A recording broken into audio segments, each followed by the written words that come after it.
this month's Lunch in the Library presentation. Can you see me? Yeah. Okay, this one. I keep moving. Today we're introducing Karen Land and her dog Borage, who is roaming the library as we speak. Here he is. And just a quick introduction here, and we'll get started. Karen's originally from Indianapolis, Indiana, and she's now in Martinsdale, Montana. Sorry. And as well as numerous other sled races. Obviously, she's a three-time participant. Yes. Participant in the Iditarod and Yeah. three-time finisher of the Iditarod. Yeah. Two-time finisher. Oh, two-time finisher. Two-time finisher. And currently, she writes 2 columns for the Kansas City Tribune and the Great Falls, Montana Tribune. So, and I guess we can just get started. So, Great. Karen Land. And if she's trying to eat back there, maybe you ought to snag him. Yeah. Or here, you can just kind of, well, just let him walk around. But if she's actually trying to eat her lunch, so I didn't want to be rude. Yeah, you can give him bones. If you want to put him on a leash for a few minutes, you can. Just few minutes. That'll work. Let him go. Okay, well, thank you all for coming. I'll just start by explaining Borage a little bit.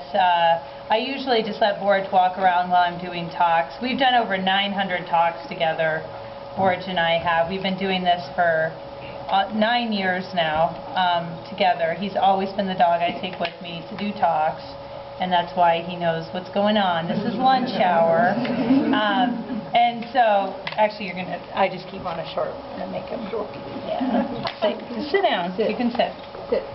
And so usually I let him walk around. I'll let him off here in a second again. But like I had mentioned before, some of you were here, guard your food. He will take food directly out of purses. He's walked off with candy bars in people's purses before. He also, I'll tell you a quick funny story. I was doing a talk in Indianapolis with 600 kids in a middle school, and they were all up in the bleachers. And I was focused on the talk, and we had the doors open to the gym, and Borage left the gymnasium while I was talking. He walked down the hallway, he went into the teacher's lounge, and he ate a birthday cake. And it was a full-size sheet cake. It had not been cut yet. He pulled it off the table, and they found him paused down in a cake. And this is why he's so aggressive about food around here. But anyways, we ended up buying another cake for the teacher, of course, and we put Borage's picture on it, and then we put "I'm sorry" across the top. We don't actually really think he was sorry, but I was sorry. So he can be a little obnoxious, but you want to hit the lights? I don't know if it's going to help much. We've got pictures up there, but if we can't see them, that's okay too. It seemed to help a little bit earlier. Some of them I'll just go through really fast. And you're not going to go, those are too dark. Anyways, I'll start by asking you all to find out what you know. If you're familiar with the Iditarod, do you all know what town it starts in? Anybody? Anchorage. Okay, it starts in Anchorage. Does anybody know where it finishes? No. Very good.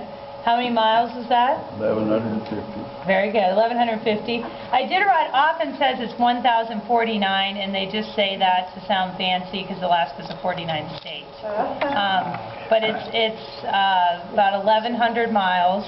How long does it take, usually, to run? 10 to 2 weeks. My first Iditarod was in 2002, and I finished in 49th place out of 65 mushers, and I finished in just under 14 days, 10 minutes under 14 days. Actually, I didn't even care what I finished. I just wanted to get to the finish. But the last day, a friend of mine all of a sudden decided, if we hurry, we can finish under 14 days. I don't know why that mattered. All of a sudden, it didn't. But we ran like crazy the last day trying to get in, and we just made it just under 14 days. That year, Martin Boozer had the fastest time ever, and he finished in just under 9 days. So he was just under 9 days. I was 14 days, and last place people are often 16 to 18 days.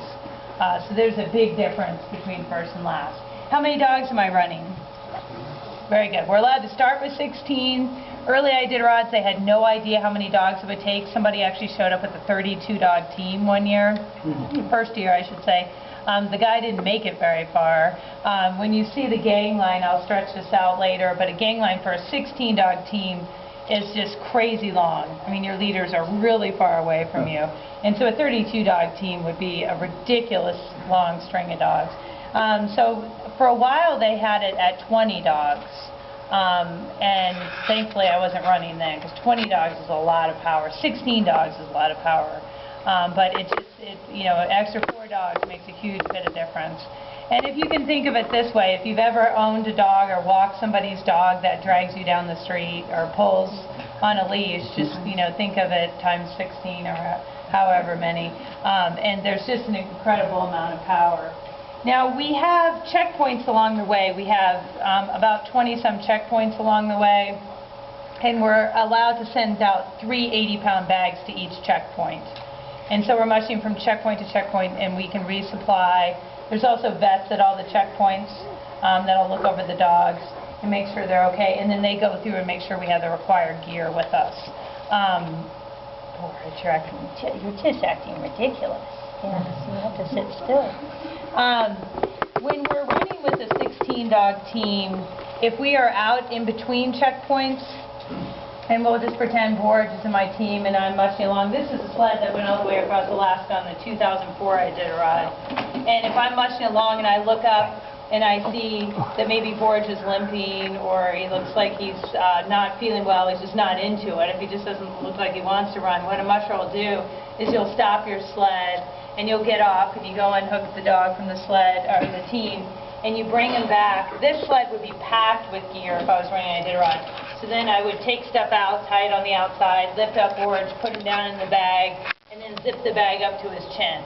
And then Borge gets a free ride to the next checkpoint. He's got his head out of the bag so he can look at scenery, he can take a nap. I always have hot dogs that I can give him as we're mushing along.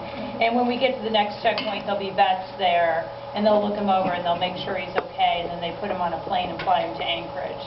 So then I'm down to 15 dogs. So we're allowed to drop dogs, but we can't add any along the way. And you have to have 6 in your team to finish. When I first ran Iditarod, you can go ahead and let him off. Okay. He's trying to crawl under your chair. When I first ran Iditarod, it was you had to have 5 dogs in your team to finish. So the rules do change. And so if you guys are way into rules, I might say stuff that doesn't sound right, because a lot of stuff has changed even since I last ran it in 2004. We're not going to go to see these, but that's okay. I will explain to you that Iditarod got its start. It was created to commemorate the serum run, which, have you all heard of Balto? Basically what happened in 1925, a bunch of children got diphtheria in the town of Nome, and they needed to get the serum there to save the kids. They decided to do a relay. They had considered using planes. At the time, they were just starting to use planes for winter travel, and they decided it was way too dangerous. And so they decided dog sleds were the way to go. So they did a relay, and a team handed it off to another fresh team waiting, and so on. Balto happened to be the dog in lead when they came into Nome, and so Balto, of course, got all the glory because he was leading and saved the day. Balto ended up on the front page of newspapers all across the world. They built a statue of him in Central Park. But actually, in reality, Balto actually led the shortest distance involved in the serum run. He had the best weather. He actually had a better deal than most of the other dogs, but he just was coming across the finish line or came in and saved the day. There's a really good book. It's a children's book, but it's still really good for adults. It's called Togo, and it's about one of the other dogs that led on the serum run. So it's worth checking out, but there's a lot of other dogs involved that really went through a lot to get that there. Now, this picture that you can't see is a picture of the statue in